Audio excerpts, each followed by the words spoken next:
Hello everyone, how are you doing? Hope you're having a great day so far. Welcome to another video. This is the Demoscene Report for the 1st of May 2024, where I will be giving you a summary of the latest Demoscene news from this past week, the last week of April 2024.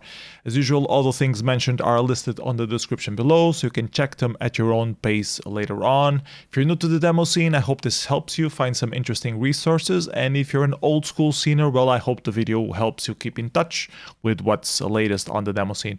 Either way, I hope you find it something useful, and if you do, I kindly ask you that you consider sharing this video with a friend who might find it interesting as well. It's the best way to help the channel grow and motivate me to keep doing these videos.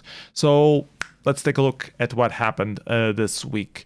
And the first thing that I wanted to talk about is a blog post that I wrote for Planeta LED, a blog focusing on the ZX Spectrum, written entirely in Portuguese, usually about games and applications that they found and are trying to preserve.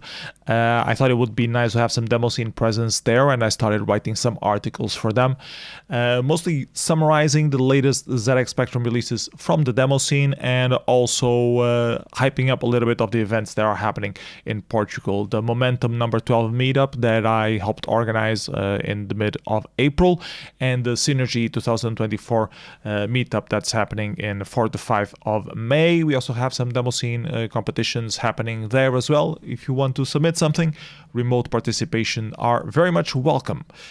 Next on the list, we have a call for the ABBUC.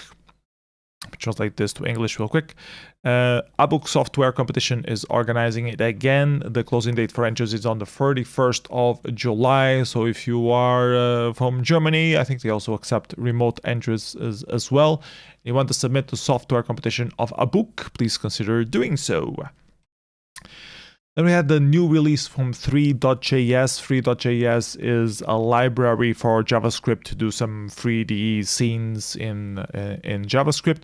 Has been developed for starting from a Demoscene early on. A lot of people contribute to it regularly, and it's pretty much the de facto library that people use for 3D stuff on the browser. Release number 164 just came out and has a whole bunch of new things that were improved. So if you use three.js on your projects, please check out the latest things that have come up. Then we had a new video by ABBUC of FLT-TV, an expert guide for FLT-TV, actually a video summarizing the different kind of categories of videos that they do there at the channel. If you're more interested in learning about Commodore 64 cracking, if you're more interested in learning about history, interviews, just showing demos, it goes through all of the list of the different things that they have been doing. So check that as well. Then we had a small little demo for Commodore 64 by Pretzel Logic, just the music and a little image, but very well put together, and just came out on the last week of April. Another video that came out was a video by LFT, a making of his revision 2024 video entry. I think I played second or third, I don't remember exactly anymore. Anyways, he did a video explaining how it was done. It was a single video take that he redid and did some custom video editing things to make it seem seamless. He explains all the different stuff that he did, which is interesting if you like video editing and things like that. So check that out as well. Next on the list, another release from Revision 2024 starting to show up at YouTube. Analogik was a massive music disc that was released for the web, put together by Med of Analogik and a few other groups. They had a whole bunch of different chiptunes released on this music disc, and they're doing several different video captures of the whole thing.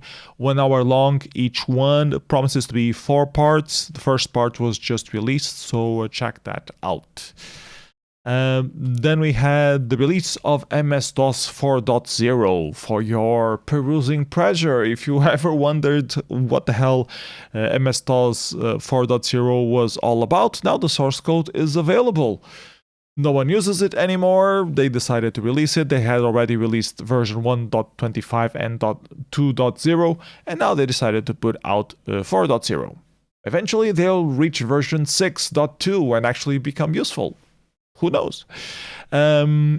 More releases for the Commodore 64. Sinetro intro by Genesis Project also just got released. Another little Cracktro intro. A new version of the Micro W8 Fantasy console based on WebAssembler was also released. Version 0.3, adding a few more API calls to the thing and removing a few little bugs. So if you like doing some WebAssembly stuff, check out the latest version.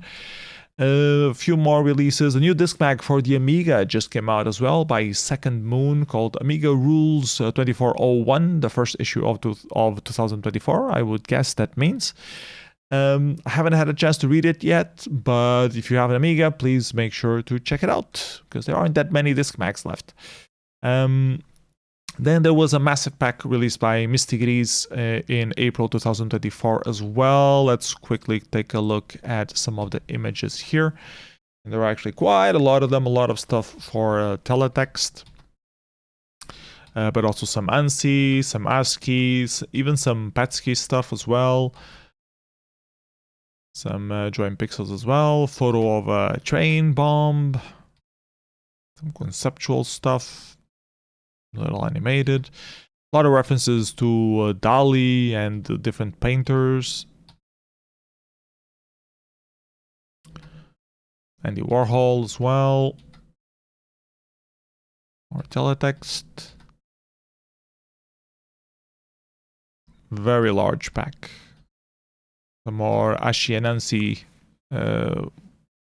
It's not even ANSI. I don't know what. It doesn't look like the regular MS-DOS car set. Maybe it's like Apple II or something like that. Well, it looks Russian, so not Apple II. That's conceptual piece there as well. Using modern emojis. Some hand-drawn, hand-sketched stuff as well. More high pieces. Some PETSCII stuff, as I mentioned as well.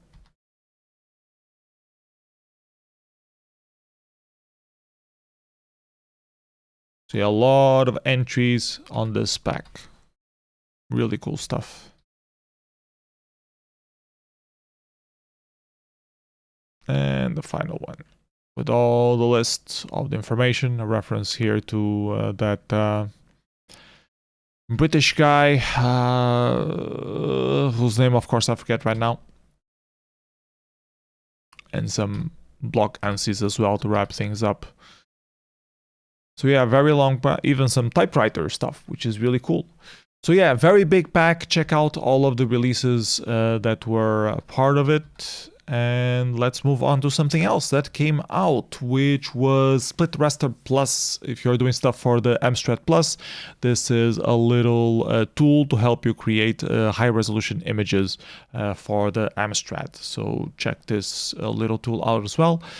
Then Graphics 2 got a new release. Version 2.9 finally came out after a few months, maybe I think over a year since the last version.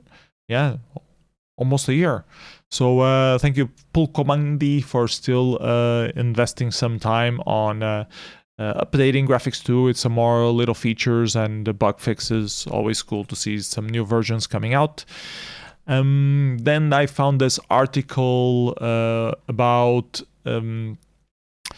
exploring Gopher's entry, or they were interested in Gopher's entry from revision 256-byte intro. They tried to make a GLSL version out of it, not knowing that it was originally made based out of a GLSL version from Xordev in the beginning. So the article actually goes in detail on how you could transform a GLSL file directly into a DOS executable, like by default running a pseudo compiler. He calls it a compiler. It's not a compiler in the strict term, that is not recognizing tokens and transforming them into something else, but it's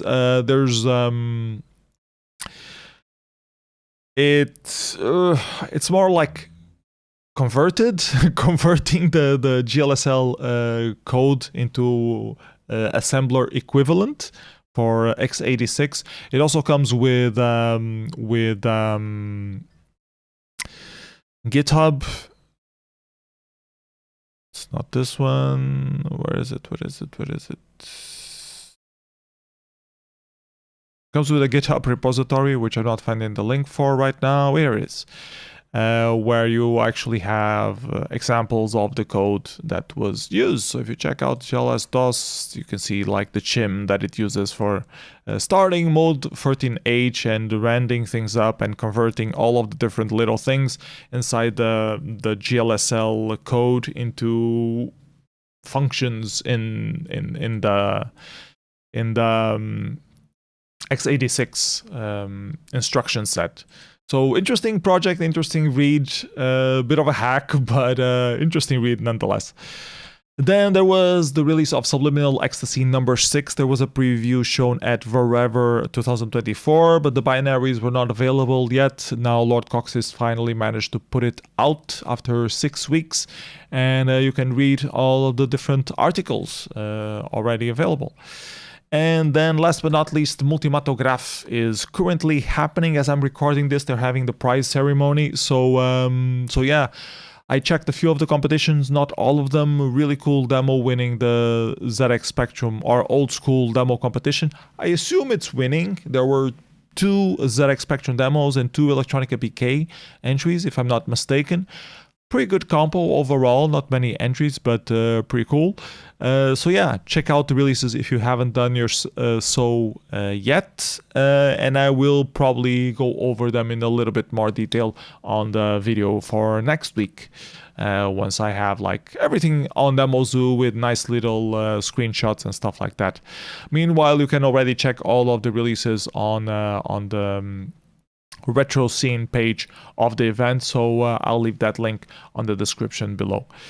And I think that's it for this week's show. Upcoming parties, there's a little convention for the Atari happening in France this next coming week, and the ZX Spectrum event that we're organizing continued here in Portugal that I already mentioned, and we do have some Demoscene competitions happening there. If you are interested in submitting remotely, please get in touch and do so. There's also Outline and X demo party happening in Holland a week after that. Birdie was cancelled, but now is supposed to be online as well. No clue if they have Demoscene competitions or not.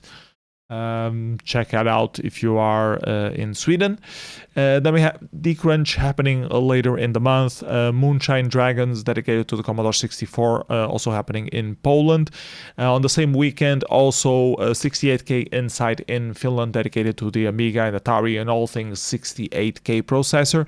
And Layer 1, which is Demoscene section inside Hacker Conference and happening again in the United States. Then at the end of the month, Field Effects taking place once again inside the EMF Hacker Camp.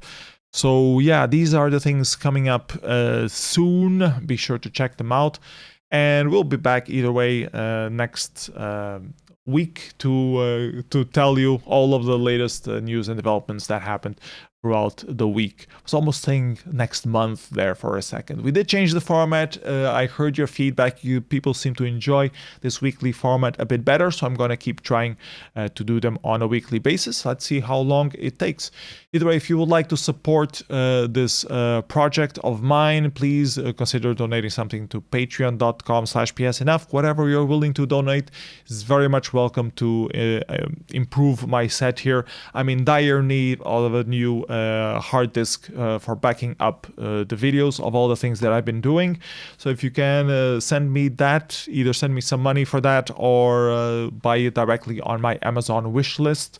The links are on the description below as well. If you enjoyed the video, see you next time. Bye bye everybody. Have a great day.